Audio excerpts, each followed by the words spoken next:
I think that allowing for the book being, after all, a parody, something like 1984 could actually happen. This is the direction the world is going in at the present time. In our world, there will be no emotions except fear, rage, triumph and self-abasement. The sex instinct will be eradicated. We shall abolish the orgasm. There will be no loyalty except loyalty to the party. But always there will be the intoxication of power. Always, at every moment, there will be the thrill of victory, the sensation of trampling on an enemy who is helpless. If you want a picture of the future, imagine a boot stamping on a human face forever. The moral to be drawn from this dangerous nightmare situation is a simple one. Don't let it happen. It depends on you. 9 billion names of pod. From Atlanta, where we marched 60,000 strong. it's the 9 Billion Names of Pod. Dan Ballin, Michael Reed. I'm Dan Ballin. I'm Trump's nominee for Secretary of Being Glad as Hell and taking it some more. So, let's talk about some stuff. Harumph. Interesting times we live in. Yeah, when someone said, "May you live in interesting times," like I'll take some more. Oh, that was meant as a curse. Yeah, it really was. And cursed we are. Cursed we are. Yeah. We are 3 days out from the 3 days after the inauguration. I'm not counting it down to the hours, so we'll just round it to 3 days. Yeah. By the time you get this, 4 days. 4 days. As you can tell, we're not the biggest fans of the current administration, and so yeah, we're just gonna light into it, shall we? yeah. Dear fucking God, what the? I don't even know where to begin. No. No. It's not that he's president that bothers me so much. It's that I live in a country where a minority, yes, a minority, a large minority of people voted for him. Yes. Some people who previously, based on the statistics, previously voted for Obama and then switched over to Trump. Yeah. This is a phenomenon that, certain districts swung 30 points the other way from an Obama victory over Mitt Romney to a Trump victory over Clinton. And I don't know. I mean, I don't want to point fingers and say, "Oh, it's voter fraud," because that's the bullshit thing that Republicans use to keep everyone who's not white and male from voting. But if that's to be believed at face value, and I have no choice but to, God, we live in a stupid fucking country. Just so fucking stupid. Easily led, gullible. Yeah. I mean, sorry, there are people out there that are smarter than others, There are people far smarter than me, and I'm far smarter than some other people. That's the same. There's There's nobody out there that is. I can't even talk. I just say something. It just I think the biggest part of the problem wasn't who voted. It was who didn't vote. That's exactly half the it. country didn't vote, and from a certain point of view, I don't blame him because the whole thing was a fucking train wreck from the beginning. Yeah, but I had a blind date in the last about a month or so before the election, and we had initially bonded before we met up by our mutual hatred for Trump. And my go-to thing that I say about the election, obviously before it happened, actually took her aback. So obviously she wasn't the right girl for me. I said, Clinton's not the greatest, but I will take a slap in the face over having my nuts pulled out through my asshole, set on fire, and then being defenestrated. And she was taken aback by that. And Well, it's quite a visual. I mean, and I'm living it now. I'm plummeting to the ground. yeah. You know, it's, you know, believe me, Clinton was no prize. No, that was part of the problem. The way I likened this whole election to was, this was the OJ trial. There is no slam dunk anymore. You can't just, he was a buffoon, but fuck, look what happened. You know, there is no... Well, there's no facts anymore either. Well, there is no. There's alternative facts. Right, that's and we'll get into that a little bit, because that's the beginning of doublespeak. Well, that is doublespeak. That's 1984. You might as well just add that to the glossary of newspeak terms. Yeah. Because when... you know, the press secretary, let's just get into it. Sean Spicer, the very first thing this motherfucker did when he got out in front of the press corps, even before his first official press conference, which was on Monday. This was, I think, Sunday. It was Sunday, yeah. It was yesterday. Early Sunday or late Saturday? I think it was Sunday. It was Sunday. And basically just lit into to the press for reporting that Trump did not have the biggest attendance of an inauguration ever, and he didn't, and it's provable. Yeah, I mean, it's a provable fact. It's, what are you going to believe, me or your lying eyes? Yeah, you know, the Park Service doesn't act. You know, they don't track people. That's true, but I have photographs. Right. You know, and what they do track is ridership on the metro, on the public transit. So when Obama's inauguration has 785 and Trump has something like, 4 something or whatever, I'm going to go ahead and say that's probably more, Yeah. When you do your math, it's just, are we going to he also said the magnetrons were so far back they held a lot of people back, and the Secret Service was like, we didn't have any magnetrons. No. No. We didn't have any. Well, they had them, but not that far back. There were certain areas where you could there were ticketed areas, and then there was, you want to come? Just show up. Yeah. There you go. They said there were no floor coverings. It was the first time in history they ever used floor coverings. And that's not true. That's not true. So basically... Oh, and now it's, the picture you took where hardly anyone was there, that was at like 8 in the morning. And the Obama one you took at noon, No, they were both 11 a.m. No. They took pictures from both 11 a.m. on...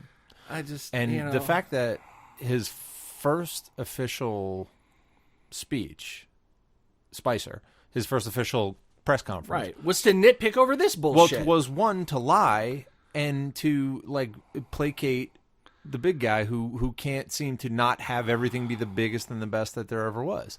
Who the fuck cares? Okay, yeah, there was a lot of pictures of a lot of empty seats. Okay, but it was almost raining. Why are you punching down? You're the fucking president. Who cares? Just shut the fuck up. Who cares? Stop tweeting. I want to say do your job, but really, I don't want you to do your job. Yeah. Because I have a feeling what you're going to do is lead us into World War III, trade wars. God help me if I get sick past maybe 6 months from now, because my evil Obamacare, ACA, for those of you No, the ACA is way better than that's much better than Obamacare. Yeah. Obamacare was evil. I'm glad that terrible. got defeated. I have the ACA. Yeah. Oh. Yeah, there's a rude awakening coming for a lot of people. Well, yeah. Well, there's not going to be a wall. I guarantee you. Well, they may strategically put a little bit, but this big solid, Well, it's insane. 2,200, whatever it is, mile, big dick wall slammed down going, look how big and tall it is. That ain't never going to happen. No. Ain't never going to happen. It was insane to think. And coal jobs. Oh, are they coming back? No. There may be tiny victories here and there, but no, that's not happening. Yeah. These people are going to wake up. I kind of feel sorry for them a little bit, but these are the same people that switched from Obama to Trump. Who are these people? Yeah. I don't understand who they are. I made a Facebook post on November 8th that said, "America, you've been duped," and that's what happened. They absolutely. They bought a line of shit from a guy who knows how to sell stuff. You know, as much as you hate him, he's listen to the way he talks. It's, you know, he's basically, believe me. well, it's Mr. Subliminal from Saturday Night Live. He's constantly telling you who's great. You know, he won't say he'll say something about himself, you know, or something related to one of his endeavors. It's great. It was the greatest thing in the world. People loved it. You know, he'll tack on all these weird little. And if it's not the absolute greatest, then you're attacking me, right, and you're the problem. My fear on this whole thing, to be completely honest, my biggest fear is that the next 9/11 is going to happen because he has no idea what he's doing. And first of all, he may provoke it, or even if he doesn't, no, they're going to say all his right. reaction to it is like, oh, you were worried about FEMA camps and martial law under Obama? No, it's happening now. Not even that. I'm afraid that they're just going to say, okay, look what we've got. Boom, we can take care. We can deal a big hit to America because this guy has no idea what he's doing. He's a laughingstock in the rest of the country. Well, I'll tell you, at the day after the inauguration, Saturday, there was a couple of people got together and, you know, had a few things to say. Yeah, it was. Well, what, in D.C.? It was only like 2 or 3 times the amount of people who were at the inauguration.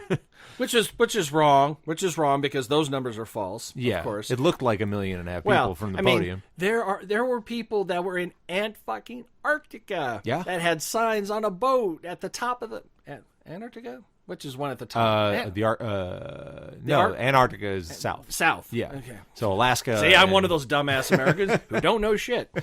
And it wasn't just even America. They marched in London, in Paris, in just everywhere across the country, across the world. Yeah. And let me tell you, that's a first for an American, for any world leader. Absolutely. I mean, because, you know, Hitler was a slow boil. So, right. You know, it wasn't like Hitler, we knew what Hitler was and now he's in power. So let's protest. Well, with the him. exception of like the Ayatollah in the 70s. Yeah, but there wasn't that kind of not that kind, but still worldwide, you know, marches in the street right. across the, you know, right. This is a first. Yeah. And, you know, it's not just Meryl Streep, Don. The world is telling you that you fucking suck. Yeah, get the message. That's the scariest part. Well, his ego is either going to get him impeached, assassinated, or all of us decimated by, you know. Impeachment is fine. All these people calling for assassination. No, I don't call for that. No, I that's not. insanity. Do not set that precedent. Also, and that gives us Pence as president, and he has no ego to be stroked. No, he wants to do twice as bad as Trump, and he won't be swayed. Right. But like, hey, Mike Pence, you're looking awfully handsome today. I wonder if we could do this. Oh, sure, you were nice to me. That's the Don Trump way. Yeah. He's like, no, we're going to keep women in the kitchen, and they have no rights, and, you know. And put the gays underground. It's really bad. He's really scary. I hope they try the Muslim registry, because I'm registering as Muslim. Yeah. I'm going to encourage I will too. Everybody. I mean, basically, I am Spartacus. Everyone's going to become fucking Spartacus. Happily. You know, I'll even go to a mosque to keep up the pretense, to throw off the authorities, you know? Good, you know. I have so much anger. As you can tell, Michael is a bit worn out. But I'm going to periodically throughout the episode interject some suggestions for cabinet posts that have been made by some of our friends. This is from a thread on the Facebook page of our good friend Jason Mallory of the Scene Missing. Yep. He started it off with a picture of Alf and suggested that he be nominated for the Department of Not Eating Cats. Okay. One of my favorite ones was Gina Rikiki. Yeah. Came up with... who's been on this show? She's been on the show. With Sir Mix-a-Lot as the ambassador of hating big butts and lying. Yeah. My favorite was a picture of Zed from Pulp Fiction, and he was nominated for the Department of Letting the Gimp Sleep. Yeah. going to wake him up. We're going to let him sleep. So periodically, when I feel my vitriol just getting too much, I will refer back to some of these cabinet nominations. I'm down with that. And we'll have a slight slight respite. So you know way more about this stuff than me. My prediction or my theory is that. Don't ask me for predictions. I thought no way in the world would Trump ever get anywhere near the presidency, that nobody would be that fucking stupid. Right. Well, aside from the 33% of the electorate that would vote Republican, they'd vote Hitler. Yeah. As long as there's an R next to the name, like, fine, Republican, I'm voting for him. I have a friend who I've had in the past, as a guy I grew up with, and in the past we have had just knockdown dragouts on Facebook about the NRA and about, liberals and Republicans. I'm sorry, blah, blah. libtard cucks. Well, yeah. Well, he's never used that one. Well, on me at least. The cucks would have only come into widespread use if Clinton had won the election. Yeah, because obviously, guys, that's just the noise. If a man supports a woman, then obviously he's cuckolded. Because what? Yeah. I but don't know. I can kind of tell.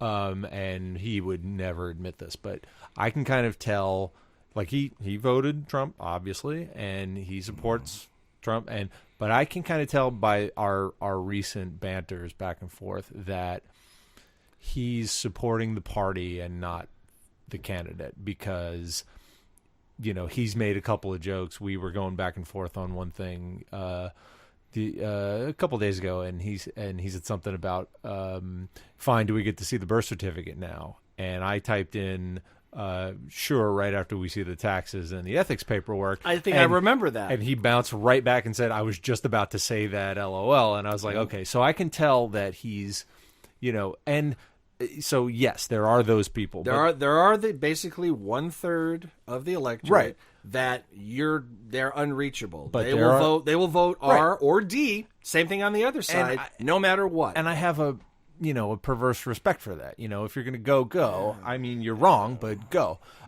It's the people who drank the Kool-Aid is what the really scary people, like, who just because they're personally invested, and every tragedy, every shortcoming, every lie that comes out of Trump's mouth is like a personal affront to them, and they have to stand up to that because it insults them. They're so invested. Well, that's the precedent being set, is that they're never wrong. He's never wrong. He never does anything wrong. Everything is an attack. The number one thing is both sides do it. Absolutely, yeah.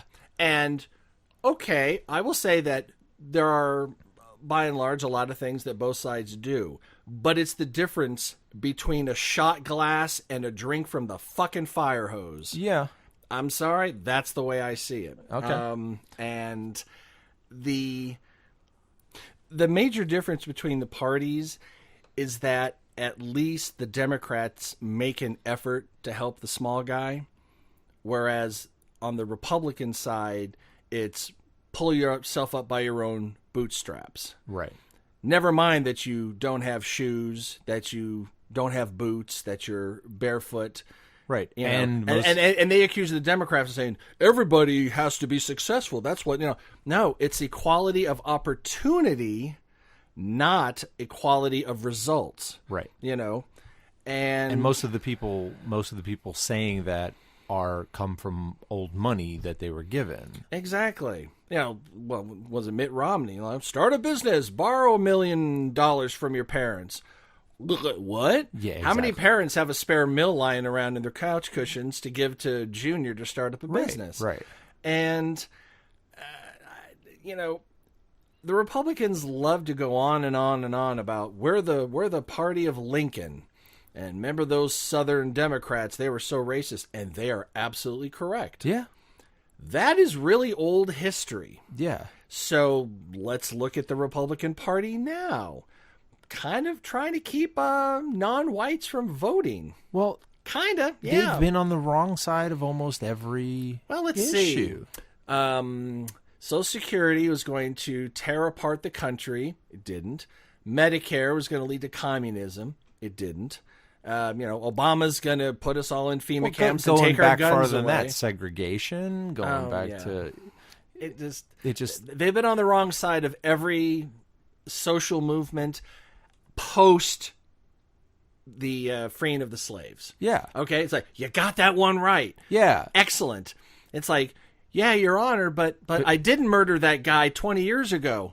What about the guy you murdered yesterday? Well, but 20 years ago, huh? Right. Huh? Right. Fuck off. So back to what I was going to say was the prediction, or the way I see it going, and like I said, you know more about this than I do, is we have 2 years of absolute hellscape with this nonsense. No, it's the purge. And then, yeah, it's the purge. And then when the midterms come around, we hopefully clear out. That's So, okay, but if that goes to plan, if we vote out all those motherfuckers in the House and the Senate, which yeah, I know. But should that happen, that's when he cracks and loses his shit, because he doesn't have everybody. he doesn't have behind. ultimate control. Right. And the thing that's been keeping a lot of shit from going down in this country since the Republicans got control of the House and the Senate is that you can pass everything you want, send it up to the president to sign, vetoed. Yeah. End of story. So Right. that's how they, tried to abolish and veto and kill Obamacare 60 plus times. Right. They knew it wasn't, they were just sitting there jacking themselves off, and spraying, let's not go further with that. But Wasting time. Wasting, oh gosh. And, that's how we got 9,000 Benghazi hearings. Like, just one more hearing. And I we'll know get her. It'll be a couple $1 million more, but I know we'll find out Even though something. we cut security, but that's a whole... Oh, no, of course. No, it's her. She flew over there and actually murdered all all the those- people over yeah. there because, and she's a cannibalistic child molester and all, blah, blah, blah, yeah, blah, and blah. the thing is, I was not a particular fan of hers. Yeah, That was the problem with the whole thing, was that I personally, I wanted Bernie. I was a Bernie fan. just someone more... He's a little lefty on some things. We're like, that would be nice, but I don't think you're going to get that. Yeah. But Yeah, he's just kooky enough. just wacky enough. But I think he probably would have won over Trump. I do. Yeah. Yeah. Yeah. I do. And I just, but you know what? That's the past. Yeah, that didn't happen, that did didn't it? happen. Mm-hmm. I hope Debbie Wasserman Schultz leaves politics forever. Yeah, let's leave that at there, yeah. Yeah. No. Don't get me wrong. I do not wish death on anybody. I just wish for their foibles, their shortcomings, and their blind partisan fuck everything but what I want comes to light, and people see it and go, wow, I'm not going to vote for that guy again. Yeah. So midterms, we'll see. I mean, the marches that happened here on Saturday and around the world were very, very comforting. Yeah. It was a wonderful thing. They haven't declared it officially on the news that I've been able to see, but it is probably the largest, protest in history in this country. Yeah. And I'm thinking, wow, more than Vietnam in the 60s? Because that was a protracted, long thing, so it's hard to Right. keep up that energy, which is also my fear. Can we keep this, Plus, it was fuck harder. Trump thing for 2 years? Plus, it was also harder to organize large groups of people without social Right. media the way and we it, have and it now. crossed 3 administrations, wasn't it? Kennedy, Johnson, and then Nixon. It was 3 Was it Kennedy at that point? No, Kennedy, I think Like it started- we got started, but it wasn't. I don't think it was quote unquote Vietnam until Johnson. But I was don't in- know if the protests started at that point. I don't know. I don't know my history. I well should. enough. I should know that. Yeah. I should know because that's that mission creep that they were talking about in Iraq. Because Vietnam started, we're sending some peacekeepers over. And some yeah. more, and some more. And before you know it, it's a police action. And then before you know it, all right, it's a war. Yeah. And that's another thing. Name the last war that a Democrat started. Go ahead. Name it for me. Don't know. Yeah, I mean, me neither. Exactly. Me neither. Name the last 3 wars that we've had. All the same guy with all the same name with different guys. Bush and Bush. Yeah, exactly. So, and of course, Reagan. What was it? All his shit with Contra, and the Republicans have their war gets their dicks hard. And it was hilarious with the whole, actors should just shut up and not get into politics, and their hero is Ronald Reagan. Yeah. Celebrities shouldn't be speaking out about this. They should stick to their celebrity stuff. And we just elected a fucking celebrity as president. Yeah. So your argument is invalid. Yes. Okay, sidebar. Hey, how about Yogi Bear for Secretary of Picnic Basket Safety? How about that? We like that? I'm in. All right. I suggest Garfield as special envoy to Mondays. Yeah. And my favorite of all time, the band Twisted Sister as a special task force for taking it. Yeah. See, this is all of this. Courtney was really upset about this the other day, and she was, she's really shaken up by the whole thing, and like with the NEA, in jeopardy and this and that. And I said, hasn't happened yet, but but here's the thing. I said to her, I said, look, the way we combat this is doing what we do. Keep creating, keep making art, keep making noise. Absolutely. We're artists. We're used to dealing with no money anyway. The NEA isn't going to kill art. No. It's going to make it stronger, and it's make it bigger. And it'll change how it's done. It'll come out in different avenues. It's kind of like one of those stress balls. Sure, you could squeeze, but then from between your fingers, new kind of art's going to pop up. Yeah. And I will say between art and comedy, the next 2 years are going to be pretty fucking good. We are going to get some amazing rap music. And I'm not talking about the late night shows. I'm talking about just listening to a press conference. Yeah, well, yeah. And just hearing Sean Spicer talk complete and utter shite just right to our faces. Yeah. And that's got to be called out upon. And it had they're the dishonest media. Like, yes, you just said A, we reported you said A, and we're dishonest. How? Well, and then that lunatic Conway comes on and says, "Well, if you keep reporting like this, we may have to revisit our agreement with the press corps." And it's like, I'm sorry, what? Well, have you heard what the new plan is? No. Well, apparently the White House press corps meets and has the press conferences there in the actual White House. Mm-hmm. And it's a smallish room. I think it holds like maybe 50 reporters, maybe 20. I can't remember the exact count. However, if they were to move it to another building on the grounds, we could hold 200. Mm-hmm. Isn't that great? More yeah. Who are those other people going to be? I don't know. Breitbart News. Yeah. A bunch of other, well, the reports. Uncle fucking Liberty's blog. And here's the thing. When the press secretary just constantly lies, if the legitimate media says, we walk. That's what I think should happen. Well, they're seeing that in the future. And what they're doing is they're diluting the press pool. Yeah. Because if you have a room of 25 reporters and say 2/3 of them walk, that's going to be noticed. But if 15 to 20 reporters walk out of a room that holds 200, who's ever going to know? Yeah. Who is ever going to know?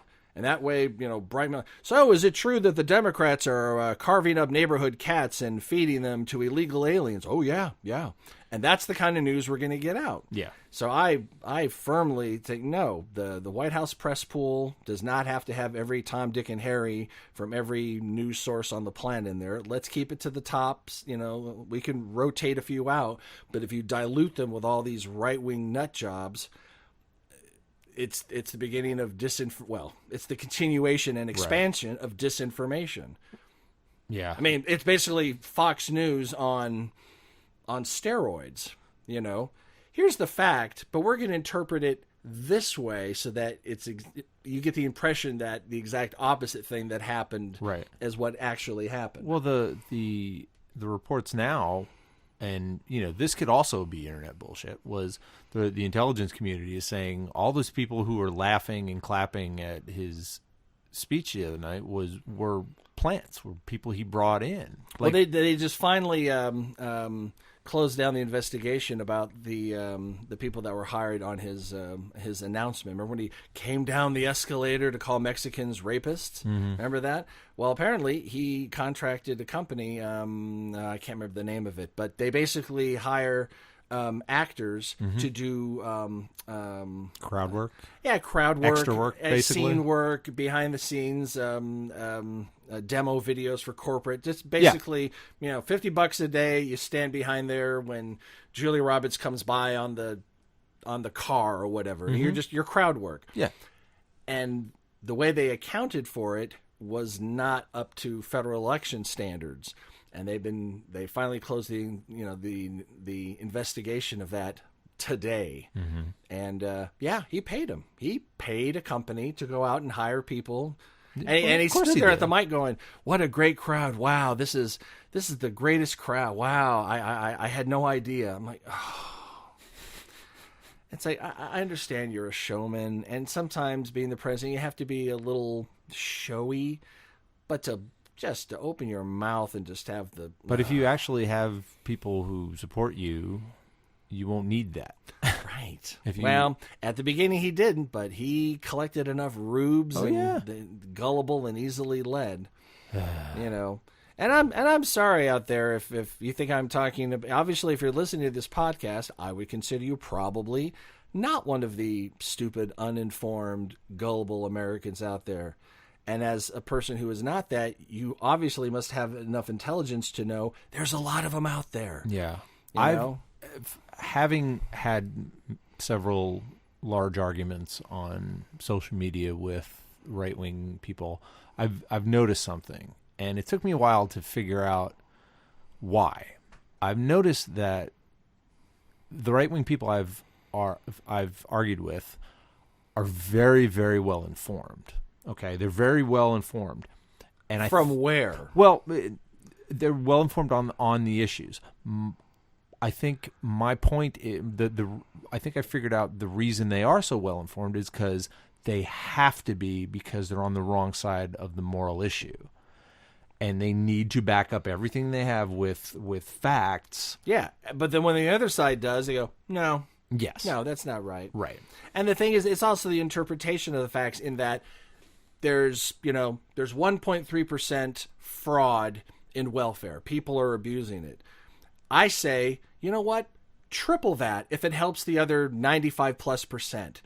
We'll work on the fraud, but you don't slash it for everybody. You don't take a bazooka to take out a single ant in your house. Yeah. You don't do that. Right. Whereas on the other side, like, what? 1.3% of fraud? That is the worst. Moochers.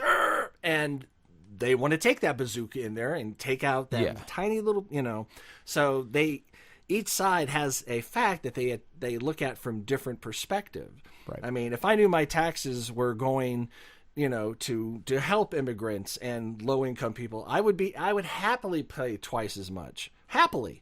Mm-hmm. But it's going to get sucked up into war, into bullshit non-studies of climate change. Right.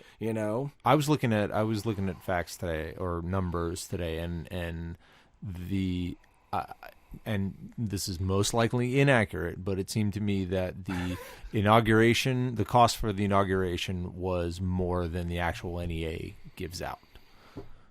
I could see that, because I think the NEA's it like was like $150 million. Yeah, it's really not much. And we're like, that's a lot of money. Like, and the inauguration costs were like the government $200. spends that much on toilet paper in just their executive facilities. Don't worry. Right, that 0.001% of the budget is not going to balance. Oh, not the even budget. 0.00001. Right. It's nothing. It's a cudgel that the Republicans love, because if art is so great, it should stand up in the marketplace. No, that's not the point of art, to put a price tag on it and sell it to the highest bidder. Right. Like I said, that's not what it's. Art's still going to be there, and it's going to get better. more pointed. It's just okay. This is really hard for you, isn't it? This is it literally is. I have like 1,000 trillion things to say, and I'm trying to slow my brain down and not. Hey, look, here's Tom Petty, the vice chair of backing down. Oh, look, here's a cute little gremlin. Let's make him undersecretary of eating after midnight and swimming. And my favorite. An Anakin Skywalker special appointment to Family Relations Council with a focus on strengthening father and son bonds. Now that I'm peaceful, let's get angry about something that we're doing. Okay. And when I say we, I mean not Republicans, Trump supporters. Okay. Can we leave Barron Trump the fuck alone? And Melania. He's a goddamn child. Yes, off limits, people. All right. Now, what's her name? Melania. Melania. All right. She gave a couple of speeches, but she wasn't. She was not on the stump like Michelle Obama. She was not on the stump like Clinton. So she seems to have receded back. Leave her alone. Yeah, she's. I'm sure that marriage is a fucking horror show. Right. But let's not talk about that because. Who gives a flying fuck about what their marriage is like? Right, and I don't care that she was a nude model. I don't care. Oh, but Michelle Obama with those sleeveless dresses, she's such a whore. Exactly. Fuck off. That's the only problem with See, that. that's the thing. I have no problem if some Republican is anti-gay. It's like, all right, that's your deal. Mm-hmm. I'll try to persuade you to see the light, but if not, okay, you at least have your Oh, you actually got caught with an underage boy? It's the hypocrisy. That's the most annoying That's what thing. kills me. If you're going to be a dick, just be a dick. But but back to Barron Trump. He's on the spectrum. He looks like, you know what? We don't know Who anything gives about a flying fuck? He's a kid. Let's judge you by a half a dozen video clips and some photographs and see how many people get your life correct. It doesn't matter. It's a kid. He's a kid. Now, the other kids are all well above 18, and they're part of his administration in a few cases. Yeah, which is... And they have stomped it, so fair game. Oh, yeah. Absolutely They're fair adults. game. They're adults. They made adult decisions. They're enabling their father... No, the kids. That kid. That's is fair. off That's fair game. limits. The two, Patrick Bateman Eric. brothers. Yeah. I really like Huey Lewis in the news, but let me tell you about Phil Collins. Right. Phil, he really reached his Right. Yeah. But please. Yeah. When we go low, we need to go high. Yes. Just leave there's so much other shit going on. It's like looking at the mushroom cloud in the distance and complaining that a Republican littered next to you. Right. It's like, don't punch down. And that's what insulting or making jokes about Barron Trump is. Although Barron. Well, again, that poor kid. That's not his fault, but like, again, God, nothing. Donald, None of why that. would you? Yeah, because it's him. My favorite tweet, or one of my favorite tweets so far, was whenever it was 2-3 weeks ago, when the whole quote unquote Russian prostitute thing happened. Oh, we got to talk about that. Well, my favorite tweet was Penn Jillette, who has worked with Trump on several occasions. He said, "Of course, none of that is true. If it was, I'd like him more." Yeah. Oh yeah, the pee jokes. I mean, I am not about kink shaming. You know what? If two people in the privacy of their own whatever, or even if you hire someone, I mean, who gives a fuck? If that's what you're into and it's hurting nobody, knock yourself out, pee away. That aside, I love the jokes. There were some great jokes. There were some. All right, is everybody with me? Are you in? You're in? You're in? You're in? You're in? You're in? Yeah, No. yeah. Oh. There were some great Alec jokes. Baldwin. Yeah. He's kind of a pompous dick in real life, but man, he was great in 30 Rock, and he is fucking awesome. We have just started 30 Rock, so we're about halfway through the first season of 30 Rock. So yeah, it gets exponentially better every episode. And yet you still haven't gotten through Breaking Bad yet. That's a whole other show. All right. Anyway, yeah. So SNL is now appointment television, and it has been since pretty much the first time Alec Baldwin showed up as Trump. Yeah. I mean, I usually watch it because there's usually about 10 minutes of actual comedy and a few good musical performances here and there. Most of it is just, but I can't stop watching because of Kate McKinnon. Oh yeah, I love that lesbian. That and Leslie Jones too. She's fantastic. Leslie. Like she's a maniac on Twitter. Did you see any of Aziz Ansari's? Yes, the Chris Brown of politics. Well, my favorite line was on his first day, an entire gender marched against him. Like that's you should pat yourself on the back for that. No one else has been able to accomplish that. Right. So good on you. But that's meaningless. That doesn't matter. No. None of those protests matter. Everyone must love me. Right. I must be the biggest and I'm the the best of all time. And that's the bizarre part of it. It's now you're familiar with our good friend Mr. Nicholas Dukowski. I am. He read a piece at Right Club, basically about a messenger boy delivering a box to the president. Yeah. We're not. I will not put those two words together. I will not either. I have not, and I'm not going to say them out loud. I will refer to the man to Trump. And to the Drumpf. to the office. To the office. But never the twain shall meet. No. And you know what? And yes, that's childish and petty in a way, but you know what? And that's all right. It makes me happy, and it doesn't hurt you, so fuck off. Yeah. Basically, he's delivering a package to Trump in the White House. Yeah. And sits down the delivery guy and basically tells him, there was a time. And basically the punchline of the story is he opens the box and, hey, guess what? It's a monkey's paw. I can't remember what the first one was. I guess I wanted to be president, but the second one, this was the great one. It's like, I have a micro penis, delivery boy. So I said I wanted my penis to be big enough to fit in my hands. And what happened is his hands shrunk. And I went, oh, God, Nick, that is so good. And then, of course, his third wish, I wish I wasn't president anymore. And the mushroom cloud just about enveloped them by the end of the story. Yeah. That kind of thing. Yeah. Kind of funny, dark, fucked up shit that Nick writes that I just mwah. Yeah, I was actually somewhat afraid to go to Right Club after the election. Oh, it's cathartic. And you know what? And maybe one or two, maybe three out of the six had any Trump references. I mean, Nick's was very Trumpian. I didn't want to watch Nick's head explode is what it was. Well, it's all our heads are exploding all the time. It's just, what are we going to do? We gather in our communities, we commiserate, we organize, we fight against it, but we don't do dumbass shit like throwing rocks through cop cars or insulting Barron Trump. Don't give them any ammunition. Yeah. I mean, humanity is dark and fucked up on both sides as, already. Don't give them because remember, when a white person does something, oh, well, he's in the KKK, but, he's a bad white person. Oh, this black person did something.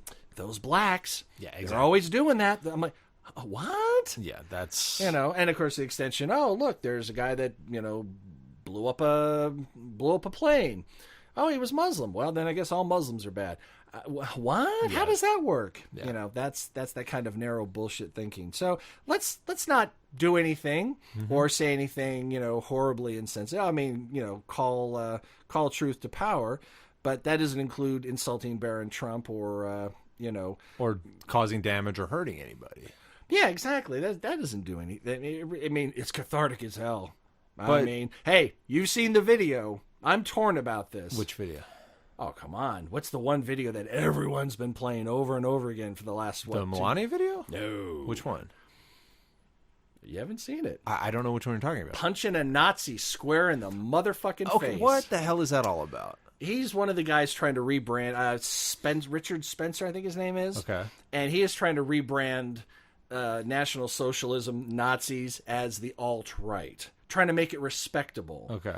And he's sitting there, spewing his bullshit. And out of nowhere, and I mean nowhere, this guy comes on and clocks him. And I mean puts him on I think the I've ground. seen the... And there's remixes. I've seen the still of it. Yeah. Yeah. And that feels so good to see that. And part of me says, you know what? See a Nazi, punch a Nazi.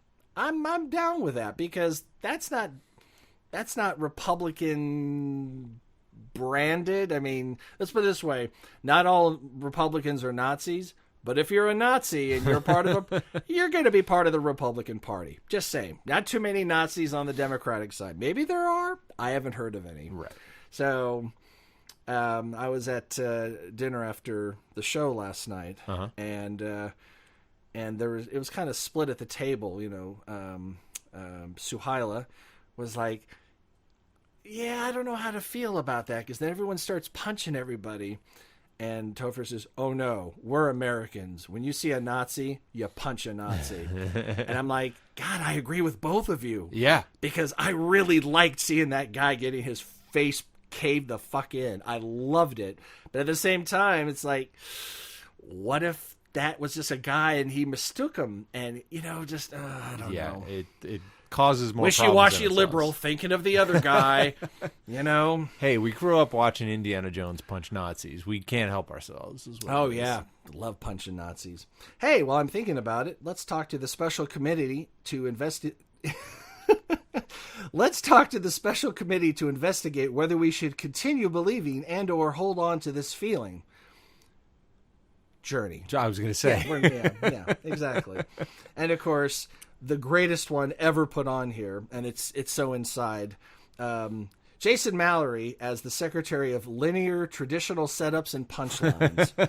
If you ever heard any of his pieces, yeah, they're fucking genius in a warped, messed up, fourth dimensional, come reach around. I don't even know what to say. So, yeah, we like that. If you want to really have a good laugh, no, I hate comedy. I'm dour. No, it's good comedy. I want to say 2 nights ago. Yeah, it must have been Saturday night or Sunday night. Yeah. Piers Morgan. Oh, he's practically alt-right himself. Yes. He put up a post. He put up a tweet saying that he was organizing a hashtag men's march because of something about, all these... the rights being trampled on, and I think he was kind of being just a sarcastic prick, but... he definitely is that. Right. But go on, hashtag men's march, because... Men's march. But, no, trust me. Patton Oswalt picked up... Oh, he is a goddamn genius. He picked up the baton, and there is a good, 50, 60 run of posts about the men's march, and it's... genius. Like all these people kept chiming in like I'll have to find some and put it up. It is quite brilliant. Yeah, Patton's been right there to speak comedy to power. I mean, his wit, if he doesn't have a writing team, then he is a golden god, because if that's all coming out of his brain, then George Takei writes a lot of stuff, but I have a feeling he has 1 or 2 people helping him, being the clearinghouse for everything on the internet. I mean, God bless the man, but there's only so many hours in the day, and Takei's output on Facebook alone would take, a small army. Right. I assume it's all Takei approved, but unless that's his job now, just doing stuff only on the internet. Right. And he's the first person up against the whole Muslim registry. Oh, yeah. Well, he lived it in the internment camps in World War II. That was a real thing we did, people. We put Japanese people in internment camps. That's right. So basically, land of the free. So let's just say 9/11 had never happened, and now it happened under Trump. He would use, and has said this, that the fact that we interned Japanese during World War II is a precedent that we should return to. Mm-hmm. So if we get hit again, we can start rounding up Muslims and putting them into camps. Yeah. I mean, I will go to a camp. I will swear to God, we're just going to overload them. It's Yeah. like, you know what? There'll be more people inside the camps than outside the camps. You said right. I am Spartacus. Abso-fucking-lutely. So here is the beginning of the Patton Oswalt thing. Okay. Patton Oswalt. The Park City #Men's March is underway. There's only 8 of us, but we're yelling warrant lyrics outside of a Sephora. Thanks, Ed Piers Morgan. Hey, Ed Piers Morgan, I'm at the #Men's March. Am I at the right Arby's? No one's here. I'm in a Broveries, not ovaries, half tea. Oh my God. Patton Oswalt, some guy tweeted, at Patton Oswalt, Orlando #Men's March update. Just ate a full order of biscuits and gravy, now shouting at birds about tort reform. #solidarity.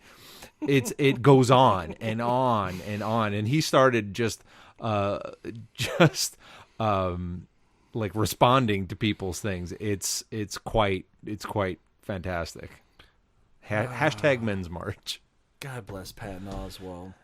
And that's the thing. When they go ridiculous, we go ridiculouser. Yeah, picking a fight with artists and comedians and writers is a really stupid move. It's like they create and speak for a living. Yeah. You think you're going to go toe-to-toe? It's like being a heckler at a comedy club. Yeah. You're going to get destroyed, you know, being a that's, drunk heckler. That's what Harlan Ellison has as a warning on a couple of the CDs I put out. It's like, you're going to step to me, a person who writes, creates, and speaks for a living? Mm-hmm. Sure. Take your best shot, motherfucker. Yeah. Because I will put you on the floor. Hey, how about the lead singer of Four Non Blondes as the secretary of not saying hey? Or my favorite, I fully support Fred Durst as the secretary of doing it for other reasons than Nookie. Right. Yeah. Well, I mean, let's see. Ben Carson for Housing and Urban Development, no experience. Right. Yeah. So he's qualified. He's more Fred Durst is more qualified to be a secretary of Nookie than he is for HUD. Yeah. Hey, what about Rick Perry for the Energy Secretary of Energy Department? Mm-hmm. You know, that department that first he couldn't remember that he wanted to get rid of. Yes. You know. Yes. And it includes nuclear stuff too, not just gas and oil. Oh, all right. I guess I could do that. And the cherry on top of the whole thing is... Don't say her... You're going to say her name? Oh, fucking yeah? DeVos? Yeah. I tell you. What a fucking prize that one is. If I could block 2 of those three, but I think Tillerson probably just got through today. Betsy DeVos for Education and Sessions for the Justice Department. Yeah. Yeah, you think voting rights were, in bad shape before? That's when Obama was in, they were fighting against all the states. With Sessions at the federal level, I just Again, like you're going to go up against Al Franken, Yeah, exactly. Genius comedy writer and senator. You're going to go up against him, and well, the thing is that he has made a very pointed effort to tone that down to almost nothing, because he knew that they kept throwing I'm good enough and gosh darn it, they're going to throw that at him, all his SNL shit, and he completely took a break from that. Now he pops up and will make a funny comment every now and then, right? But he's made a concerted effort, and rightfully so. I mean, if you're a senator, right, it's good to have a nice sense of humor, but that's not a platform to do your stand-up routine. And he hasn't done that. He has been a damn good senator. But I mean, he's smart enough he has those arrows in his quiver to take people out. He's way smarter than most everybody there. Oh yeah. Hey, how about Neo for the Minister of Blue Pill Taking? Or how about Bill and Ted for Joint Chiefs of Standard Believable Adventures and Journeys? See, kids, we can still laugh. There's still stuff out there. And of course, written by Nicholas Stokowski, one of my favorites. Mm-hmm. Huey Lewis for Secretary of Denigrating Squares. Yes. Anyway, I don't know.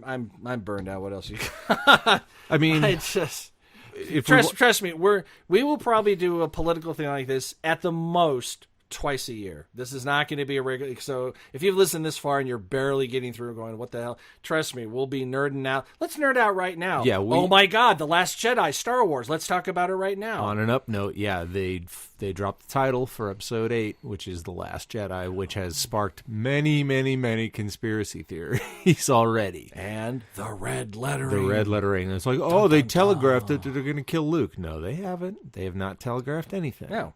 Well, in the opening crawl, Luke was the last Jedi in the first one, right? In Force Awakens. Yeah. So nothing has changed. They're just changed. acknowledging it in a title. Right. But the fact that the lettering is red,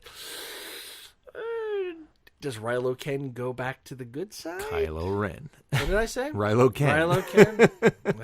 Well, does he? Well, see, that's the twist I want to see. Like, that's one of the theories I want to see. Like to turn back to the good side and not be shocked, Although, sidebar, Your Honor. Hi, I'm Luke Skywalker. I just took 3 minutes straight of Emperor's lightning. Hi, I'm Darth Vader. I just took maybe 10 seconds of it as I threw him over the railing, and now I die. Now, part of me says, what a load of shit. The other part of me goes, well, he is kind of being kept alive by that suit. Yeah. So maybe the Force lightning kind of fucked his suit up. Oh, it did, totally. And it fucked him up. Well, no, what I think would be a serious twist, like a crazy twist, would be... Oh, Jar Jar Binks is Snoke? No. No, we know he's a dark Jedi. We've seen that. Oh. That was all explained. No, is to see Rey turn to the dark side, and Kylo Ren have to take her back to the good side. I don't know. Be interesting. I don't think it's gonna happen. Disney. Well, all I got to say is that if they fight again, there better not be a convenient chasm open up between them. That's bullshit. She was one blow away from taking his head off. And all of a sudden, like, oh, look, the planet's breaking up. Well, here's the thing. The one discreditation, that's not even a word. The one, a lot of people were saying that how is she holding her own against him, and he's actually, dark Jedi or whatever he is. Sith. Maybe not a Sith He's Lord. not quite a Sith. He's not a Sith Lord, but yes, but he... I mean, correct me if I'm wrong. There's Jedi Knights and there's Siths. Then there's like a Master Jedi, maybe a Sith Lord. So there's certain strata within. Maybe because I mean it's like you're not a dark Jedi, you're a Sith. Yeah, true. So true. Sith is dark and Jedi is light. I mean, as far as I know. they kind of telegraph that in the beginning of the movie. Han Solo takes the bowcaster from Chewie and he's blowing stormtroopers who are getting knocked 10 feet back. Kylo Ren takes that in the stomach and kind of takes a knee. That shows him like having some power, and he's holding that shit together. He's in pain, and that's why he starts punching himself for the anger and the hate, and that's why, again, back to Rogue One. That's why Vader lives on top of where he got his limbs cut off. So apparently, after he went, then he got angry and stayed that way and was evil. I don't know what you're talking about. Yeah. I've never. So yes, so good. There are good things that are going to happen this year. What Another do you sidebar. Mindy's 5-year-old son was screaming for Big Michael to come over and visit. So I came over and visit, and he wanted to show me something. Okay. Lego Star Wars: The Empire Strikes Out. The game or the movie? No, the Lego movie. It's it's like a 20-minute Lego film. Oh yeah, there's a bunch of them. And it's like Lego Batman, only like a 20-minute version, and they just pulled elements out of all 7 of the films. Just everything but Rogue One was in there. The Lego stuff's amazing. And I'm like, that is amazing. The jokes and this, and Darth Maul was back. Yep. In the and then he got cut in half again. Anyway, I need to pay more attention to Lego stuff. I mean, Lego Batman in like 3 weeks. I know. Yeah. Gotta see it's that. a thing. Yeah, Lego Batman is in about 3 weeks. Logan is right after that, and the new... I just saw a little teaser trailer for that. For Logan? Yeah. Oh, there's a full trailer out. Oh, is there? Yeah. The one I saw was, the girl shoplifting or eating something. That's You're the going to one, have to pay for that. And she takes him down, is about to, claws come out and goes, no. Yeah. And then he steals some shit off the counter. He's like, all right, go. Yeah. And I'm like, Are we going to get a Logan comedy action film? No, we're getting Are we getting R-rated like Deadpool? Wolverine. No, we're getting Wolverine like hardcore, like going to cut some people up, like how he is in the comics. And the one I read a review, they showed 30, 40 minutes to reviewers, and the one guy said, obviously, I'm not allowed to say anything. But what I will say was this movie finally justifies having Patrick Stewart in this role because he's brilliant. He's allowed to actually act in this movie. And it's like, I will pontificate from the chair. Yeah, I'll be all, blah, blah, British blah. and smart. And with this, it's like he's acting and he's a mess. And it's like, oh, so. Great. So right about the time we get him in Logan, we get the news of one of his upcoming roles, Patrick Stewart's. Have you heard? No. What? He just got cast as the voice of the poop emoji. I'm sorry, what did you say? Patrick Stewart has been announced as the voice of the poop emoji in apparently an emoji film. As long as it's one line and it's a joke? I don't think that's not the way they...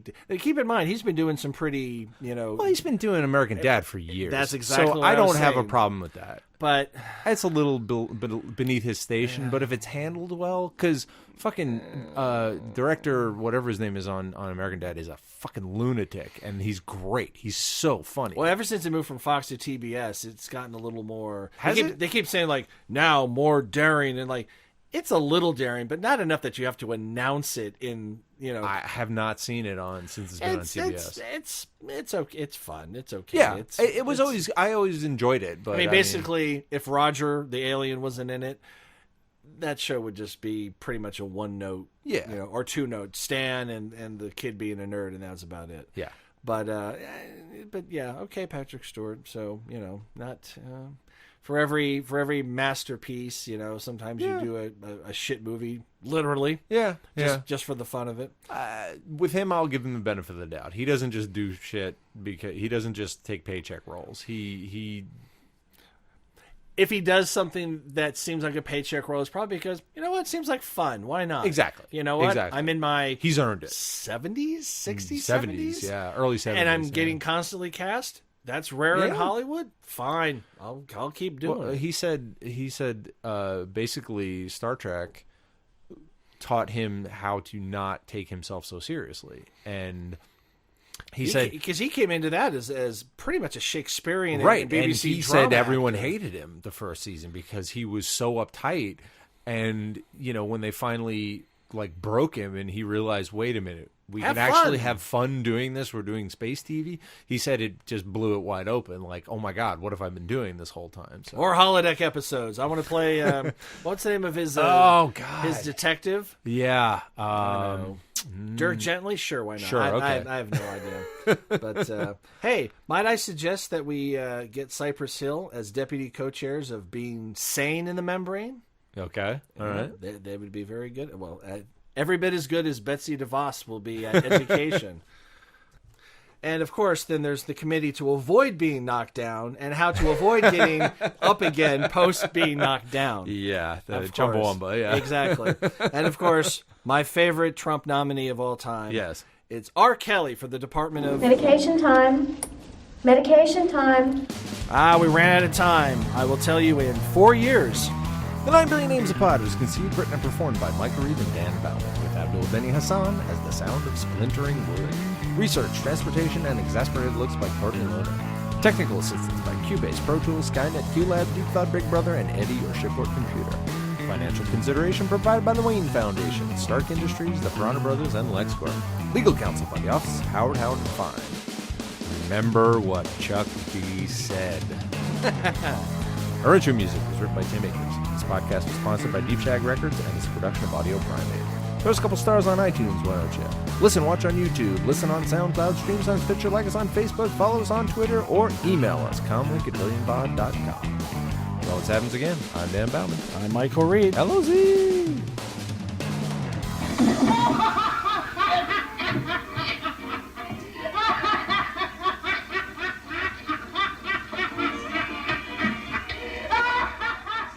Audio Primate.